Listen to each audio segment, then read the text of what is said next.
Hello, everyone, and welcome to this episode of From Page to Stage. I'm your host, Wendy Corner, and this podcast is for you if you're an entrepreneur.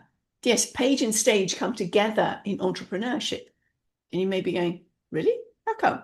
Well, if you're an entrepreneur, you may have a solo book out, you may have a contributory book out, you may have a regular blog. But if you're an entrepreneur, I can guarantee you've got socials, haven't you? And what's that if it's not published work? Check that box, go you. What about the stage thing though? Because an awful lot of people come to me and go, I can't do public speaking. No. Well, can you have a one-on-one conversation with somebody? Well, yes. Then you can do a podcast, just like we're doing now. So if you are in the realms of going, do I really need to talk about what I do? Yes, you do.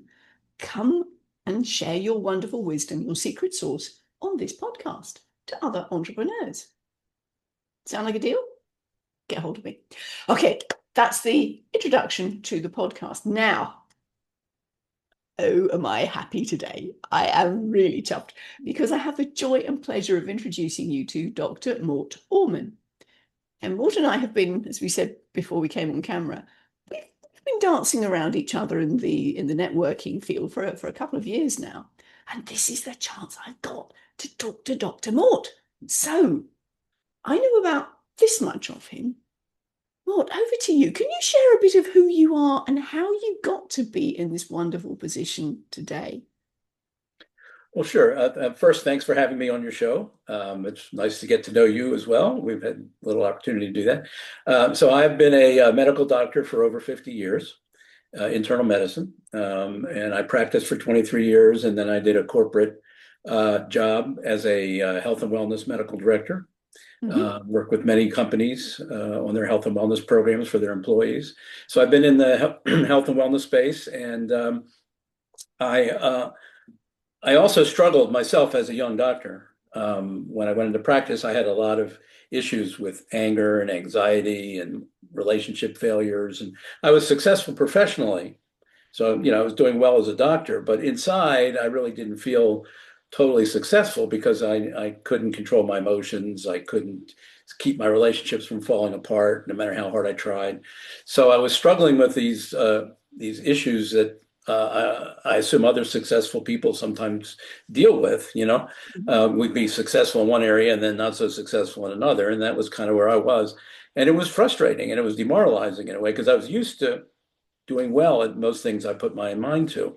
And I just could not figure out my anger problems. I had a morbid fear of public speaking. I would have never volunteered to do anything like this. I would have been a basket case. And ever since the first grade, my first public speaking experience was a complete failure, embarrassment. I got up to the microphone and just completely blanked out in front of a big crowd, including my parents and all my friends and everything. It was like horrible. And I went through all my education just fearing public speaking. Like Yes. the worst thing in the world. And so I had all these problems, personal problems, that I couldn't deal with. And you keep them under wraps. You don't let people know because you put on this professional image, Yes. which is true. And But, then interjecting for a minute, was that yeah. also part of your gender thing because boys don't express their emotions? Um, well, it's not just for boys, but when you're trained to be a doctor, you're trained not Yes, to, whether of you're course. male or female, we keep a lid on our emotions so that we can Yes. function in a crisis situation when other people's emotions are strong. Yeah. And they're filled with fear and they're filled with worry and guilt or Mm. whatever when they're around illness, or their fears of illness. The doctor's supposed to have it all together and be steer the ship. So we Yeah. learn to just not pay attention to our emotions and pay Yes. attention to the problem in front of us or the situation in front of us. So Yeah. Thank you. uh, yeah, but you're right. There are gender differences in how emotions are dealt with. That was also part of the situation, I guess, too. But it was a big problem, and so I tried a bunch of the standard stuff. The stuff that I learned in medical school about stress management, anger management, all that kind of, and it really didn't help that much. Right. you know and so that drove me. Oh, the other thing was, I'm seeing patients as a practicing physician, and as doctors, we can easily recognize our angry patients from our not so angry patients, and we get to see what happens over time. You know, Mm, you see what happens to your whole population of patients over time. But you yeah. notice that the angry people have a lot more problems. They have a lot more health problems. They get more strokes and heart attacks and Yeah. get addicted to drugs more often. And they come in and tell you they just, their spouse just asked for a divorce, or their kids won't talk to them anymore, or they got Mhm. arrested for, because they lost their temper or something like that. So you get to see this picture of what happens from anger, and you're Yes. sitting there as a doctor with your own anger issues, for example, and I was younger than most of my patients at the time. I'm like, I don't want to end up like this. So that drove me into personal development work because I was searching for answers that Uh-huh. my medical training didn't give me, and even my dabbling in self-help books and psychology and trying to figure out how to deal with my emotions. That Hmm. I was in therapy for a number of years when I was in my Okay. medical training. And that was nice, but I was still the same angry guy. It hadn't stopped me from being angry. And then after a couple of years of personal development work, I just pulled things together from different programs that I'd done. And I finally understood what was going on in a way that I could step in and now finally do something about my anger, do something about my anxiety in general, my public speaking anxiety, and stop this carnage of relationship failures one after another Mm. because I finally figured out the things that I wasn't able to see before that were causing a lot of the problems. And that opened the door, and then I just walked right in and fixed a bunch of those things. And when I got out the other side and I saw that the cures were possible for those problems, again, being a health professional, you say, I got to get this out there. That's what got me into writing the books that I've written and teaching the workshops that I've done and giving the talks that I give. It's all came from my own personal breakthroughs that Yeah. I had, that I could understand why people who wanted those breakthroughs weren't getting them, because the keys were invisible. The causes were invisible. And unless somebody points them out to you or helps you see them, you're going to be at a loss for being able to deal with them. So I saw that there was this great need and a great opportunity to help people's health and well-being in ways way beyond what I was taught in medical school and way beyond what most health professionals know how to do. And, Yes. and I have this skill set now, or these insights now, that are very valuable. I got to get them out in the world. I got to let people know that these things are possible. A lot of people today don't know that it's possible to live without much anger. They really, Yes. they really think it's just part of life. Or if you're in a relationship, you just Oh, feel like fights have to go on and anger has to be part of the relationship, or it's not true love if you don't have anger a lot of the time. That's all BS. well, that's kind of the narrative of the zeitgeist, if you that's Yeah. how we're expected to be. Yes, And the fact that you're going, no, it doesn't have to be. it doesn't. And a lot of people don't know that. So that's again part of the reason why I'm out there speaking and writing, Yeah. is to change that perception that people have that if I have anger issues, I'm just stuck with them. I just Yes. have to put up with it or manage. Even worse, I'll just manage it, and that'll keep me from getting into too much trouble. Well, Yeah. it's funny. I just heard somebody describe anger management recently to me. It says it's like putting a leash on a wild animal. You to a certain degree you can control it and limit it, but you're still stuck with the wild animal. Yes. Yeah. and and that's anger management. And anger, what I do is anger elimination, which Yeah. is you figure out how the animal got there in the first place, how to get into your life in the first place, so that you can show it the door, and say, get the Yes. hell out of here. I don't want Well, to the be thing bothered. is, I mean, you back an angry animal into a corner and it fights back big Yeah, style. yeah, yeah. So, that's Mort, I would love to dig into that a little bit more. But so the what prompted you to how many? Okay, rewind. How many books have you written then? I've written 26 solo books, Okay, and I've been in 13 compilation books. wow, So that's 39. that's an impressive track record, sir. That's a very impressive track record. Are they And all it's still even it's available? even more it's even more impressive when, as a young boy and a young man growing up and went through my education, I hated writing. I didn't think I had any talent at all as a writer. I disliked the whole writing process. It was anxiety producing. It was awful. I avoided it. as much as I could. And when I had to do it, I hated it. And Mm. I never even imagined that I could write one book, much less 39 books. But then again, I had this massive breakthrough Yeah. that came from a different reason. It wasn't something that I engineered. Right. It actually happened by luck and by chance, but it happened. And it was what it was the person. I was around when the personal computers first came out, around 1980. And prior to that time, all the writing we did was on a typewriter.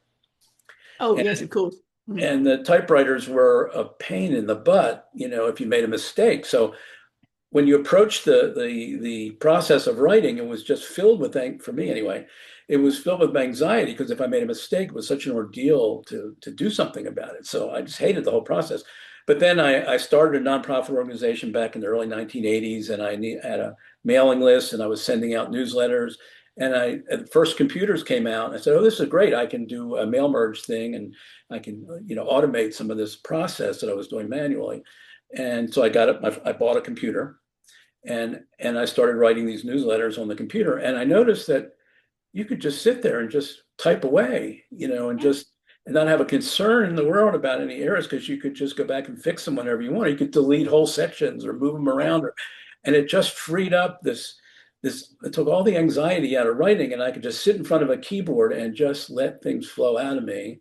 And I discovered that I had a lot of stuff that flew out of me that was pretty good, or I could edit it and it would become pretty good. I said, "Oh my God, I didn't know I had that ability." But there it Taking you was. back a bit, this was one of the questions I was going to ask. How did you get involved with the writing thing? Yeah. I mean, and I know there was the performance pressure that you felt at school. Did you have any issues with the actual mechanics of writing? No, no. I mean, No. I knew how to type. I knew how to type. Yeah. One of the No, good no, no. things in I'm school, saying back in school days, because no, no, no, no, that's no. I good. had nothing other than The performance pressure. disliking the process because Yes. I was feared making mistakes. Yes. Yeah. But so I mean, there was this whole. I had this, and you develop this identity. We develop all kinds of identities, but I had this identity. A, I'm not a public speaker. I don't Hmm. have what it takes. Hmm. And B, I'm not a writer. Yes. I don't have the desire. I don't have the interest. I don't have the ability. Yeah. And that was my identity that I confirmed for many years. Yes. And then it really shocked the hell out of me when I got this computer for another reason, Yeah. and I discovered, oh my God, writing can be fun. Yes. Yes. Right. And not only that, you can create some really meaningful stuff that can be useful to Yeah. other people. And oh my Exactly. God, where did that come from? Well, I couldn't deny it. It was like on the screen. It came out of me. And I it mean, shocked the heck out of me. And the more I did it, the more I changed that whole identity was, the oh, identity thing. Yes. I can write, and Yeah. I have something to say, and people seem to like what I'm sharing, and it's making an impact in their lives. And it's like, this is really cool. I mean, I can certainly relate to the identity piece because, Yeah. audience, if you're not familiar with my background, speaking, supporting other people to speak was always my thing. Mhm. And then a friend of mine had signed up to do one of these contributory anthology books, Mhm. and sadly, she took a health incident which meant that she couldn't actually fulfill the contract. So she said to me, "Look, Wendy, I'm not asking for any money. It's all paid up, signed up. Just go do it." And I said, "I'm not a writer, I'm a speaker." Identity. And her response was, and this is indelibly fixed in my brain, "I don't care what you call yourself, just do it." Oh, did that really challenge my identity? Mhm. I sat down, it was a chapter, I think it was 3,000 words. 20 minutes flat, it had all come out. As you said, you take the pressure off, Yeah. and suddenly there it Yeah. is. And you realize when that happens to you, you can't deny it. Yes. You Yes. can no longer say, I can't write. But you know this in Australia. You know how when you land in different countries on an aeroplane, or before you land, you have to do the electronic arrival cards. Customs thing. Yeah. Well, Australia still has the paper ones. Mhm. So when I was going back in July to launch my first solo book, when it came to occupation, I went, author. I actually took a photograph of it going, I am now identifying as an author. Cool. Yay. Yeah. So absolutely, that identity piece is actually very important, isn't it? Because getting back to your wonderful work, if you identify yourself as an angry person, that puts a block in the way, doesn't it? And not only, it's usually not just I'm an angry person, but I'm always going to be an angry person, Yes, you that's know? just who I And am. that just seals the deal. I mean, at that Yeah. point, at that point, you're not going to look for solutions anymore. Yes. And if somebody puts one right in front of you, you're going to find some way to poo-poo it, say, oh, it's not for me. It's not, maybe, yeah, maybe for somebody else, but I know me, Yeah. and I'm not going to be changing anytime soon. And actually, that's how I felt when I had my anger issues, even though I was searching for answers, because I was motivated to keep going. Deep down inside, I didn't really think anything was going to change anything. Yeah. I kept plugging away, but my expectation was more that it wasn't going to change. So it was, again, another shock when I discovered how to get rid of my anger issues. Almost the same kind of transformation where you don't believe it's possible for you, and then you actually do it. And then once you've done it, you say, "Oh my God, I can't," and I can no longer deny Yes. that Yes. I can no longer say it's impossible because I just did it. Yeah. Yeah. Yeah. It's that wonderful word yet, isn't it? Yes. When Yes. people state, I can't do this and I go, yet? Yet. If you can tack that yet on, it gives that window of gone, there's a possibility here that you can change. Yeah. And the Because truth is, most of the time, we don't know all the possibilities, and we oh, only know the ones we've encountered so far. We don't yeah, know if somebody else is out there with, or somebody will be out there with I didn't know the personal computer was going to come along. yeah, yeah, Nobody ah, did, you know? yeah, And there it was one day. And I said, okay, I need to buy one of these. And I bought it for a different reason. And lo and behold, it produced this phenomenal result that I'm still, you know, in the process of expanding, that yeah. happened back Oh, 1980. I can relate to that because I was going through university through the 80s. And when it came to dissertation time, we had these specific folders that we had to put our dissertation in. Mm-hmm. And they weren't set up like ordinary A4 printers, A4 pages. So I mean, you could use A4 pages, but you had to use a specific hole punch in the library to get them to go in the folder. Guess who didn't check out the hole punch? Had a whole dissertation and punched it, went to put it in the folder. Now, I had decided that I was going to type it myself in the computer room at the university on the old floppy disks. Do you remember those? Mm-hmm. I had them. Yep. So I was really pleased because at that point it meant that I didn't have to go and pay a secretary another 30 odd hours to type my dissertation.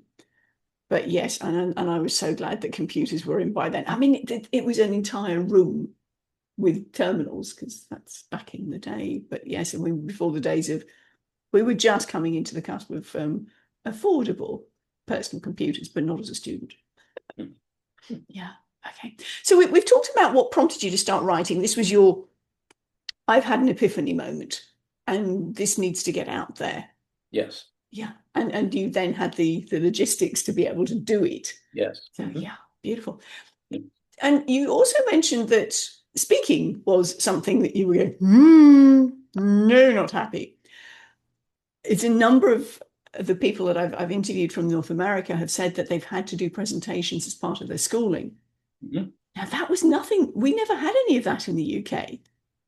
So I'm perceiving that there are an awful lot of not speakers because they have had that shutdown at school, either that they froze or they were teased and therefore they're not going Yeah, to do. I had that too. I had to, I tried to dodge them whenever I could.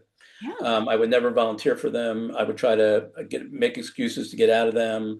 yeah, Every once in a while, I would say I was sick or something that I couldn't do a talk because I yeah. would just the preparation stage of days of preparation would be anxiety producing.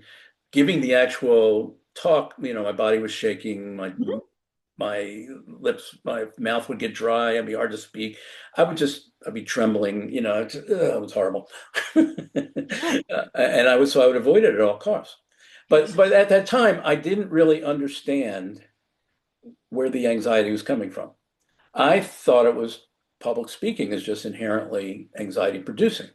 Hmm. So I blamed public speaking for where my anxiety was coming from. Yeah. And I also blamed that I don't have what it takes to be a good public speaker. Okay. Hmm. So I had those things going. And that just kept me in a loop Yeah. and plus all the avoidance, And so Yes. I never put myself in the arena, which was probably good in those days because I wouldn't have had any better ways to approach it than I did.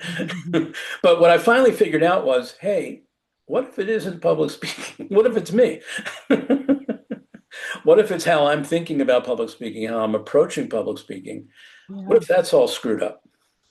What if the ideas that I have about public speaking are all wrong? Hmm. What's the truth about public speaking? And how might it be different than what I think the truth about public speaking is? Because I Yes. definitely had ideas, some conscious and some unconscious, Yes. the truth about public speaking and about me as a public speaker. It turned out to be wrong.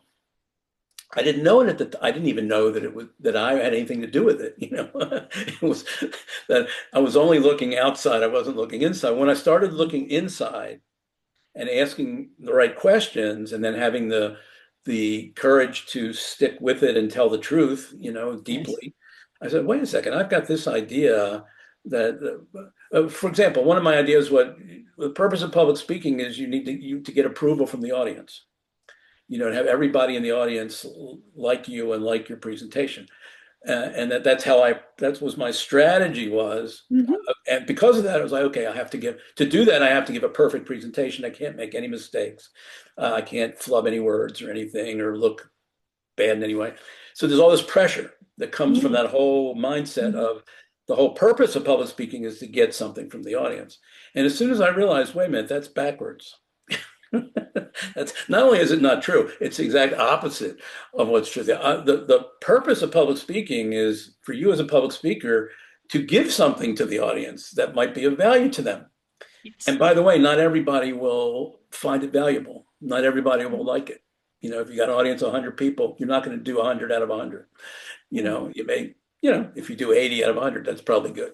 But anyhow, so I realized I had these internal thoughts and beliefs and ideas that were driving me crazy when it came to public speaking.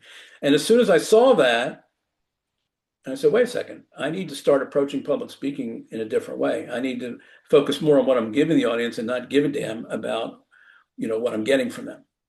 Yeah. And then that took the pressure off in a lot of ways, because now I do is, okay, what do I have of value that might be useful to other people? I said, okay, I could see this and this and this will be valuable. Okay, that's what I'm going to deliver. That's what I'm going to talk about.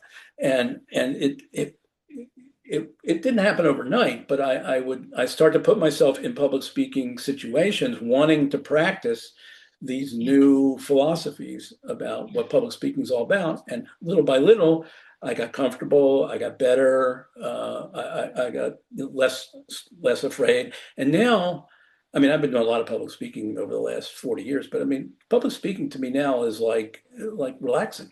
It's enjoyable.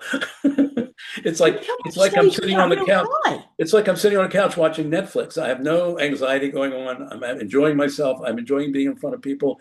I'm enjoying seeing the people's reactions, whether it's Yes. positive or negative to what I'm saying. And it's just like night and day. But it all came from that first shift is stop blaming public speaking, Mhm. start looking at how you're approaching public speaking. Yeah.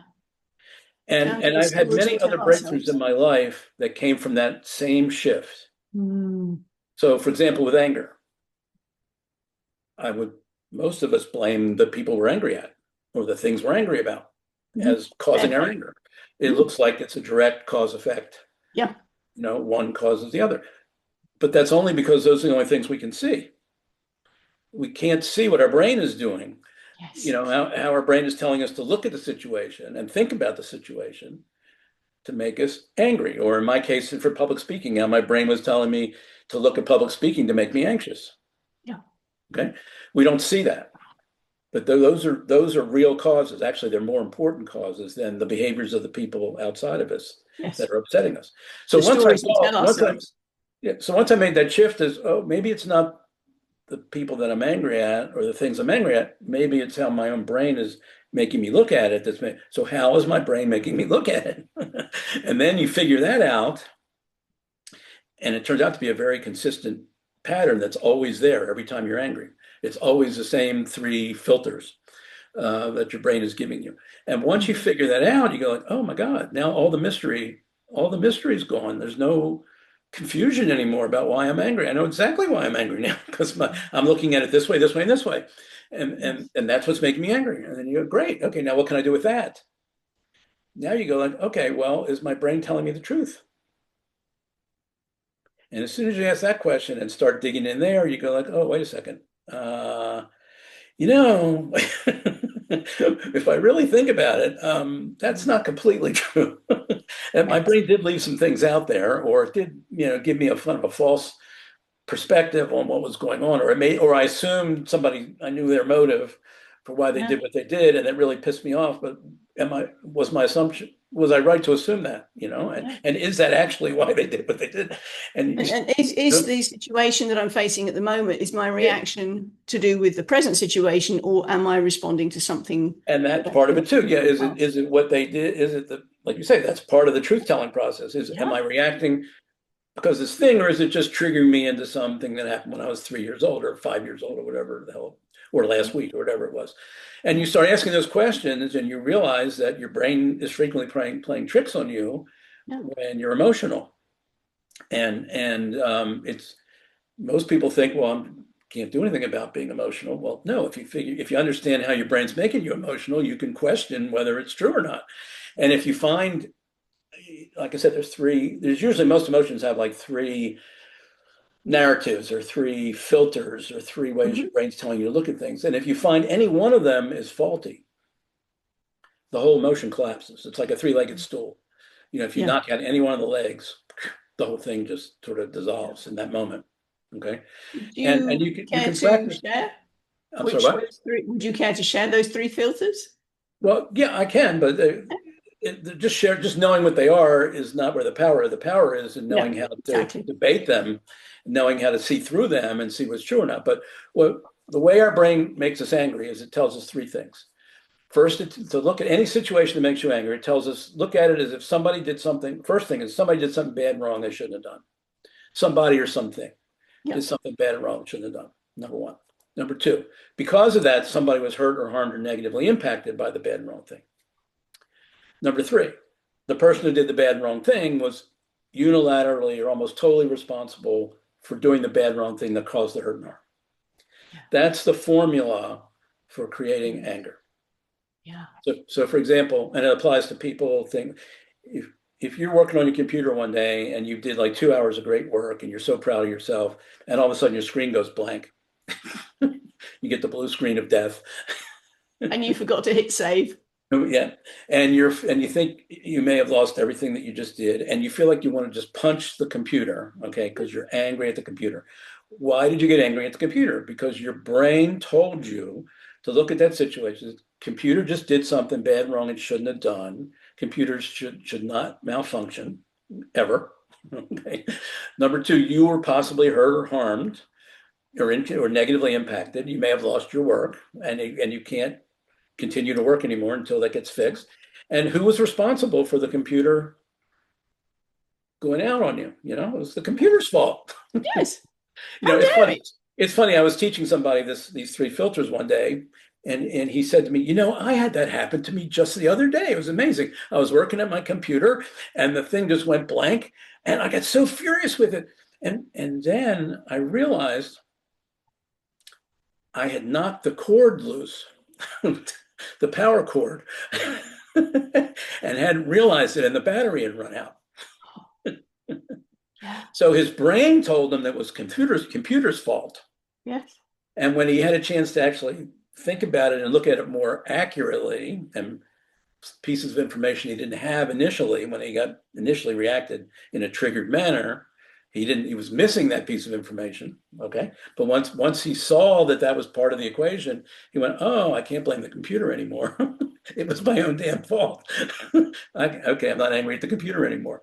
So that's an example. You take one leg, one of the three legs out by telling the truth about what really happened and how it happened, Yeah. as opposed to what your brain was automatically programmed to tell you. And then I'm not angry anymore. You didn't have to run 5 miles. You didn't have to punch a punching bag. You didn't have to, meditate or do biofeedback or any anger management techniques at all. You just had to see the situation more accurately and truthfully Yes. and realize that what your brain was telling you was mistaken. Always question those internal scripts, as I call them, the stories we tell ourselves. Yes. And Are you know they what? accurate? We're at an amazing time in history right now where we could see a massive breakthrough in people's understanding of their own anger, which obviously, if you look at current events, Yeah. there's very little understanding of anger in the world today. People are just getting triggered right and left. They have no idea why it's happening. They're blaming all the wrong Yes. things. They're not taking any personal responsibility. They don't know how to take personal responsibility. Mhm. Very few people are saying the things that I'm saying, or even anger experts. I'm one of the few anger experts that's talking this way. Nobody else is sharing this information. And one of the reasons why I'm on podcasts like this, I want to get this out into the world and that more people Mm. realize, wait a second, A, I'm not stuck with anger. B, it had something to do with my brain and what it's telling me to believe, and it may not always be true. So, that's it. So the thing that we're at, the precipice we're at, is we've come to the point where we realize that the media is very good at making people angry. I mean, we've known that for a long time. We don't know how, Mm. we don't know why they're good at it. But I just told you why they're good at it, because they know how to couch the stories Yeah. in the right format Yeah. to produce the emotion of anger. They tell us somebody did something bad and wrong they shouldn't have done. They told us that somebody was hurt and harmed or potentially hurt and harmed. And they told us that no good so-and-so is totally responsible or to blame. And then they say, and that's the whole complete truth. You can trust us. We're the media. We would never lie to you. We would never leave anything out. You can go to the bank on what we're saying. And when you do, you get anger. Okay. But we've realized that most of the time the media is spinning things, they're distorting things, they're leaving out context, they're leaving out crucial facts. Whatever side of the media or sides of the media you listen to, they're all doing the same thing in their own way. So we've learned to realize that the stories that the media is sending us to make us angry aren't always true. So we're Mm-hmm. starting to question the media stories. Mm-hmm. What we haven't gotten to yet as a civilization is, when are we going to start questioning our brain stories when our brains are making us angry? That's the next big breakthrough on the horizon of humanity, to Yes. reach a point where you could see a massive breakthrough in anger in the world when people start realizing how their own brains are generating it, and how they can step in and take control of their brains and what their brain's telling them, and sift through and see what's true and what's not true. And then when they do that, a lot of that anger will just immediately drop away, and they And the won't. personal responsibility is absolutely key, isn't it? Yes, yes. But you got to be willing to look inside. You got to be willing to tell the truth. Yes. But it's nice to know now, but you know the formula now. Yeah. You know, I really tell people, take those three things, and it boils down to 6 words. All of humanity can understand human anger that's ever occurred in the history of mankind or womankind and will ever occur in the future. Boils down to 6 words: bad, wrong, negative impact, unilateral blame. You write those 3 phases, these 2-word phases, down on an index card or a sticky note or on your cell phone or your computer. Bad, wrong, negative impact, unilateral blame. You now have the formula that human beings and brains have been using forever to create anger. And they should never be a mystery. You don't need any more complicated psychological theories about, there's always fear underneath the anger. The BS. Sometimes there is, sometimes there isn't. But the truth is, there's always those three stories that your brain is feeding you to make you angry. And anxiety has its own stories, and guilt has its own stories, and worry has its own stories. You can figure out the 2 or 3 filters Yes. that your brain is using to create all of the problematic emotions that you have, and then that gives you the power. Now you have the power to Yes. decide what's going to happen at that point, as opposed to being kind of like a prisoner of your brain. Yeah. And your brain makes you feel whatever it makes you feel, and you're stuck with it for however long as your brain lets you be stuck with it. And you can't step in and intervene because you don't know the trim tabs, you don't know the places to look and what to ask. You know what to That's invest. it. I mean, as you say, if as long as the looking the blaming, as long as it's going outwards, there's never going to be a resolution. Yeah. But when we have the courage to look inwards and go, actually, maybe I've got a part in this. Yeah. Well, that unilateral blame story Exactly. is almost always false. Mm, We mm, almost always have some role in whatever happens to us. yeah. Now, we may not be conscious of it. We may not always be able to put our finger on it. Yes. But, in a relationship, like, for example, there's a lot of anger in relationships. And one of the things I'm focused on now is helping save marriages Mm-hmm, and saving people from having get divorced from getting divorced again, mm-hmm. Yeah. Um, and a lot of it comes down to anger in relationships. And there's a Yeah. tremendous amount of anger in relationships. Yes. And a lot of times we look at the other party in the relationship and we have this unilateral blame view. Whatever went wrong, they were responsible. I didn't have anything to do with it. Mm-hmm. In a relationship, that's almost never the truth, Yes. ever. Now maybe they had more to do with it than you did, but that doesn't mean you didn't play a role in some way. And sometimes Yes. your role can be significant, and sometimes it can be Yes. just as big as the role of the other person Yeah. whose behavior you're really upset with. But you have to be willing to honestly look at those things and tell the truth about them. And then you go, oh, well, maybe I could have done something, or maybe I had an inkling that there was a problem and I didn't address it because I hoped it would just go away, and it didn't. And now it's bigger. And it's like I played a role in having that happen. I could have addressed it when I was smaller, but I didn't. It's something simple like that, or it could be, Kill the monster okay, while it's little. they're doing what they're doing today because I did something to them yesterday that I didn't even realize I did, but it really offended them, and Mm. I didn't even notice it.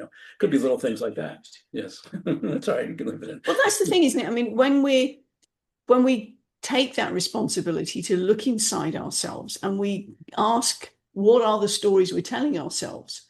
Are they one factual? Are they relevant? Is there any ever a situation where they could be accurate? Or Yeah. are we saying, well, actually, no, baby, bathwater, out you go? Yes. So we've But the talked about, nice thing now is you don't have anymore after listening to this podcast. You don't have to ask the question anymore. What are the things that are causing my anger? You now know them.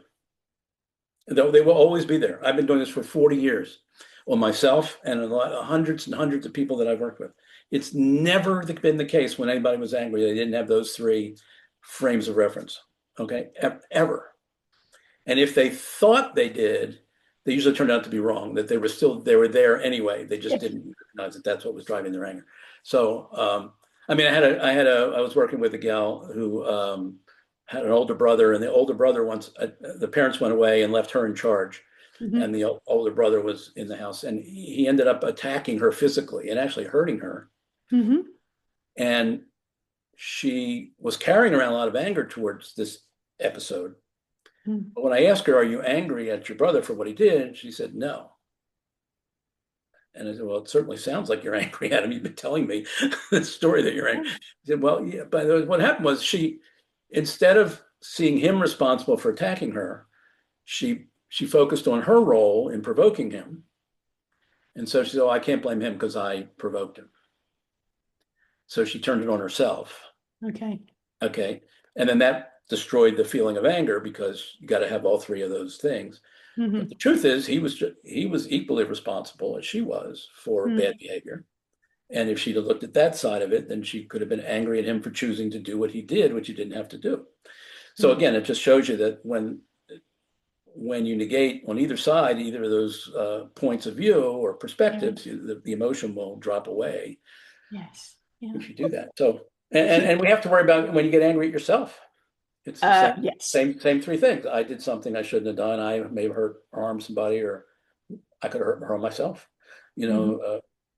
Prevented myself from being able to do something or have something, and I'm totally responsible to blame. Well, a Mm-hmm. lot of times that's not the case either. you know. Yeah. A lot of times other things played a role, other people played a role, and you're not totally responsible for Yes.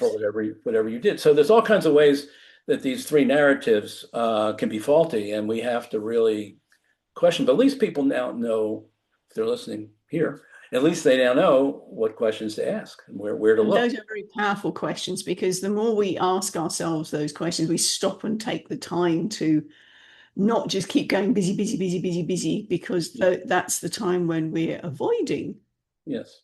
asking those questions. Yeah. It's something. Those children's hidden picture games, the little graphic things like in children's magazines, where they hide a bunch of objects in the background of this complex graphic.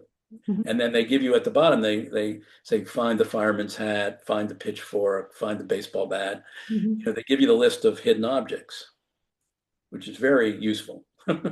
Because when Yes. you know what you're looking for, then you can dig, you start, oh, You they're. find. Yes. So it's the same thing with we're walking around with these brains that are very mysterious to us, and what they're doing when they're doing it, we can't see it.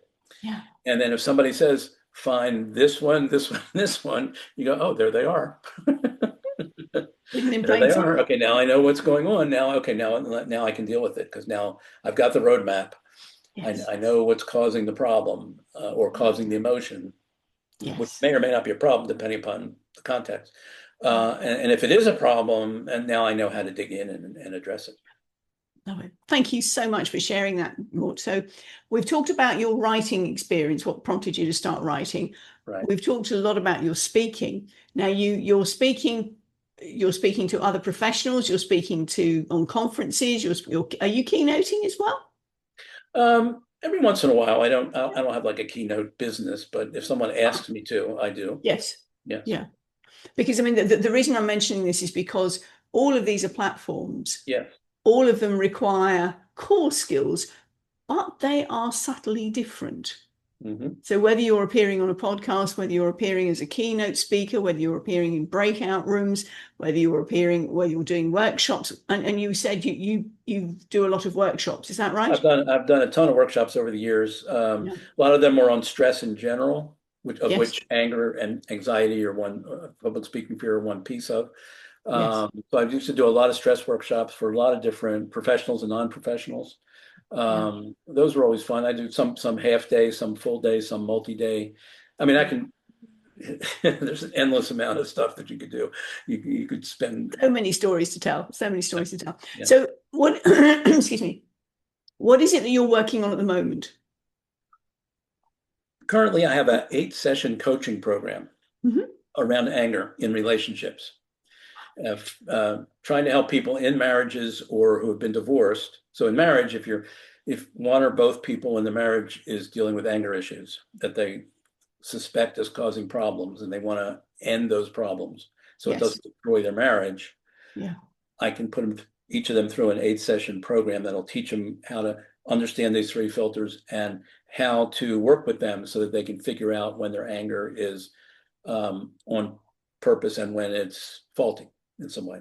Okay. And are they separate sessions, or do you do work with them together, with a couple together? I work individually. Individually, yes. It's only 8 one-hour sessions, and I can teach them the whole process, the whole model, and how to work with the model, and how to get good at working with the model. And by the end of 8 sessions, they're good to go. They've got that skill set sorted for the rest of their life, and they can apply it. And then the other group that I'm working with is people who are divorced and are still angry at their ex, or they're still angry about whatever went down during the divorce, how it went down, whatever. But a lot of it is you're still connected to your ex many times. If there are kids involved, obviously there's going to be co-parenting. So you're still going to be interacting with your ex. And when all the anger comes up, it's very debilitating for a lot of people and difficult for people. And I can individually take those folks and put them in an 8-session program that just completely transforms their whole understanding of anger so that they can take control of that process and keep the anger from causing problems post-divorce. And then in their next relationship, you don't want the next relationship to end up the same way, because the same probably anger played a role in the first divorce. And if you learn from it, your odds might be better the second time around. So that's my goal. My goal is to prevent as many first marriages as I can. And if I can't get to them in time to prevent the first marriage, to prevent the subsequent divorce, not marriage, subsequent divorce. Yeah. If I get to them after they've had their first one. So, Yeah.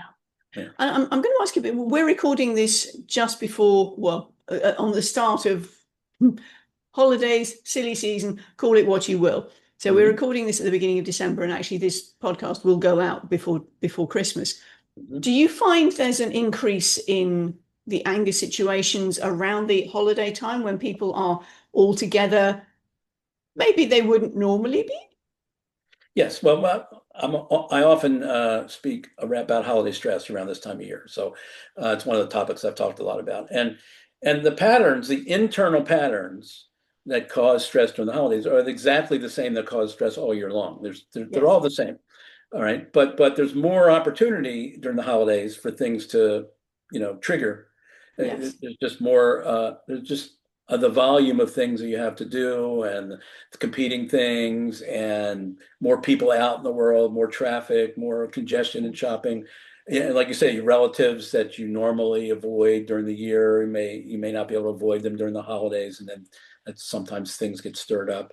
Yeah. And so there's more opportunity for anger. There's more expectations. You kind of want things to go well. Perfect Hallmark And, Christmas. and then advertisers, everybody feeds this high expectation pattern around the holidays. So everybody's walking around with, oh, I got to be happy. I got to be excited. I got to be in a celebratory mood. Well, Yeah. we're not always in that mood, but you'll feel bad if you're not because of Yeah. all the expectations. But expectations between people around the holidays. It can be as simple as a husband and wife who come from two different families and maybe they had different holiday celebrating Yes. traditions or how you decorate the tree or who does what, Yes. on Christmas Eve.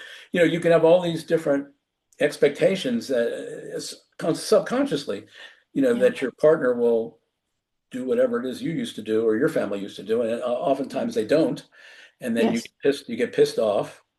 And again, that's an internal source. You think they did something bad and wrong, but actually they just didn't live up to your expectation that you never told them. You just you just had it inside yourself and they violated and then you go, oh, you did something wrong. Well, the It's truth your is fault. the truth is they really didn't do anything wrong. They just did what they normally do during the holidays and you judged They it can't wrong. actually read your mind. Yes. Yeah. How much as we And you like to didn't think tell that them and we you can didn't read tell them people's what you wanted minds. them to do. Yeah. Yeah. Yeah, Yeah. absolutely. So, I mean, there's all kinds. Yes. So the answer is yes. There's much more of that stuff going on during the holidays, much more Mhm. opportunity to fall into those traps and to have your get triggered. And then your brain's going to run the same three scenarios every time you Yes, get triggered. Yeah. absolutely. Yeah. Thank you for sharing that, Mort, because we're looking at the end of the year and maybe even everybody's New Year's resolutions if they feel like that. It would Yeah. be a wonderful opportunity, audience, for you to get hold of Mort, reading his books, go contact him. Let's start 2026 with the commitment to not hold that anger anymore, not manage it, eliminate it. Yes, Just putting particularly that when out it's there. when it's harmful. There are Yeah. times when you might want to, and again, this gives you total freedom. I mean, you're in control. So if anger is useful or it's accomplishing something for you, then you don't have to get rid of it. But if it's causing problems in your relationships, or you're going to the doctor because of it, or Yeah. you might lose your job because of it, or something like that, then that's what I would call destructive anger, and that's not the kind you want to hold on to.